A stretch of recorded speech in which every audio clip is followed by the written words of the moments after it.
بسم اللہ الرحمن الرحیم۔ شب قدر کے اعمال مشترکہ میں چند امور ہیں۔ نمبر 1، غسل کرنا، اور علامہ مجلسی کا فرمان ہے کہ غروب آفتاب کے نزدیک غسل کیا جائے اور نماز مغرب اسی غسل کے ساتھ ادا کی جائے۔ نمبر 2 رکعت نماز بجا لائیں، جس کی ہر رکعت میں سورہ حمد کے بعد 7 مرتبہ سورہ توحید پڑھیں، اور کچھ دعائیں ہیں جنہیں آپ ترجمہ کے بغیر بھی پڑھ سکتے ہیں، لیکن میں آپ کے ساتھ ترجمہ کے ساتھ ہی شیئر کروں گی۔ معزز ناظرین، 2 رکعت نماز پڑھنے کے بعد 70 مرتبہ کہیں استغفر اللہ و اتوب الیہ، خدا سے بخشش چاہتا ہوں اور اس کے حضور توبہ کرتا ہوں۔ رسول اللہ صلی اللہ علیہ وآلہ وسلم سے مروی ہے کہ ابھی وہ شخص اپنی جگہ سے اٹھا بھی نہ ہوگا کہ حق تعالیٰ اس کے اور اس کے ماں باپ کے گناہ معاف کر دے گا۔ اعمال شب قدر کا تیسرا عمل، قرآن کریم کو کھول کر اپنے سامنے رکھے اور کہے اللہم انی اسألک بکتابک المنزل، اے معبود بے شک سوال کرتا ہوں تیری نازل کردہ کتاب کے واسطے میں، وما فیہ وفیہ اسمک الاکبر، اور جو کچھ اس میں ہے اس کے واسطے اور اس میں تیرا بزرگ تر نام ہے، واسماؤک الحسنی، اور تیرے دیگر اچھے اچھے نام بھی ہیں، وما یخاف ویرجا، اور وہ جو خوف و امید دلاتا ہے، او تجعلنی من اتقائک من النار، سوالی ہوں کہ مجھے ان میں قرار دے جن کو تو نے آگ سے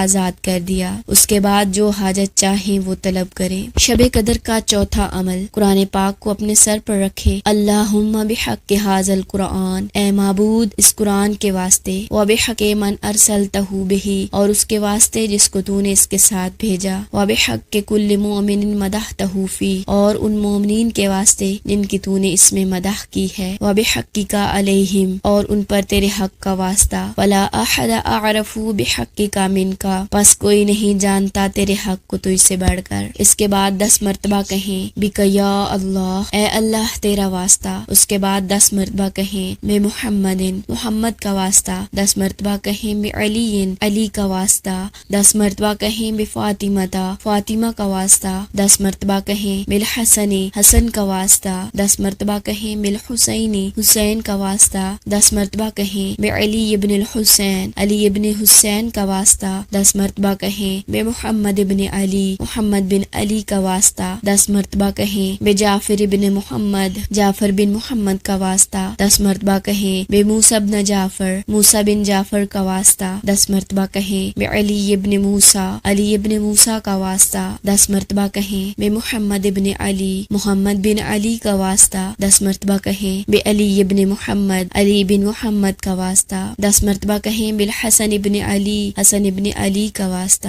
اور 10 مرتبہ کہیں بالحجہ، حجت القائم کا واسطہ۔ پھر اپنی حاجات طلب کریں۔ شب قدر کا 5واں عمل، حضرت امام حسین علیہ السلام کی زیارت پڑھیں۔ روایت میں ہے کہ شب قدر میں 7ویں آسمان پر عرش کے نزدیک ایک منادی ندا دیتا ہے کہ حق تعالیٰ نے ہر اس شخص کے گناہ معاف کر دیے جو زیارت امام حسین کے لیے آیا ہے۔ شب قدر یعنی لیلۃ القدر کا 6واں عمل، شب بیداری کرے یعنی ان راتوں میں جاگتا رہے۔ روایت میں ہے کہ جو شخص شب قدر میں جاگتا رہے تو اس کے گناہ معاف ہو جائیں گے، اگرچہ وہ آسمان کے ستاروں، پہاڑوں کی جسامت اور دریاؤں کے پانی جتنے ہوں۔ شب قدر کا 7واں عمل، 100 رکعت نماز بجا لائے، جس کی بہت زیادہ فضیلت ہے۔ اس کی ہر رکعت میں سورہ حمد کے بعد 10 مرتبہ سورہ توحید کا پڑھنا افضل ہے۔ شب قدر کے اعمال میں سے 8واں عمل، شب قدر کی راتوں میں یہ دعا پڑھیں، اللہم انی امسیت لک عبدا داخرا، اے معبود بے شک میں نے شام کی اس حال میں کہ تیرا آستاں بوس بندہ ہوں، لا املک لنفسی نفعا ولا ضرا، نہ اپنے نفع کا مالک ہوں اور نہ نقصان کا، ولا اصرف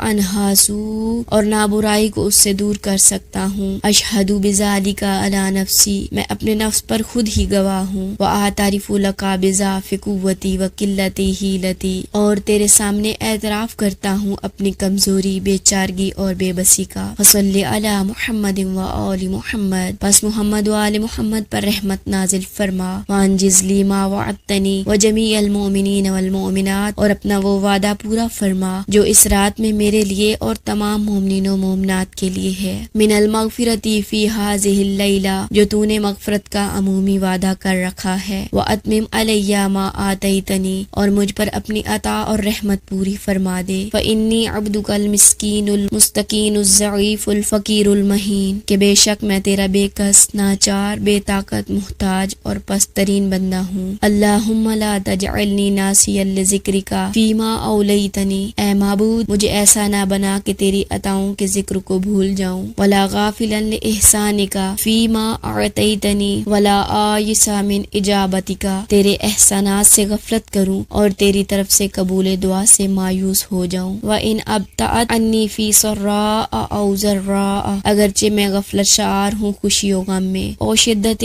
او رخاء او عافیت او بلا، یا سختی و سودگی میں یا آسانی و تنگی میں، او بوس او نعماء انکا سمیع الدعا، یا محرومی اور نعمت سے بے شک تو دعا کا سننے والا ہے۔ امام زین العابدین اس دعا کو تینوں شب قدر میں قیام، قعود اور رکوع و سجود کی حالت میں پڑھتے تھے۔ علامہ مجلسی فرماتے ہیں کہ ان راتوں کا بہترین عمل یہ ہے کہ اپنی بخشش کی دعا کرے، اپنے والدین، اقربا اور زندہ و مردہ مومنین کی دنیا و آخرت کے لیے دعا مانگے، جس قدر ممکن ہو محمد و آل محمد پر صلوات بھیجے، اور بعض روایات میں ہے کہ شب قدر کی تینوں راتوں میں دعائے جوشن کبیر پڑھے۔ ایک اور روایت میں آیا ہے کہ کسی نے رسول اللہ صلی اللہ علیہ وآلہ وسلم سے سوال کیا کہ اگر مجھے شب قدر کا موقع ملے تو میں خدا سے کیا مانگوں؟ آپ نے فرمایا کہ خدا سے صحت اور عافیت مانگو۔ معزز ناظرین، یہ تھے شب قدر کے مشترکہ اعمال جو لیلۃ القدر کی تمام راتوں میں انجام دیے جا سکتے ہیں۔ اس کے علاوہ مخصوص اعمال بھی ہیں شب قدر کی مخصوص راتوں کے لیے معین ہیں، انشاءاللہ آئندہ ویڈیو میں آپ کے ساتھ شیئر کریں گے۔ معزز ناظرین، لیلۃ القدر شب قدر میں یہ اعمال بجا لائیں اور میں حقیر کو بھی اپنی دعاؤں میں ضرور یاد کیجیے گا۔ التماس دعا، اللہم صلی علی محمد و آل محمد۔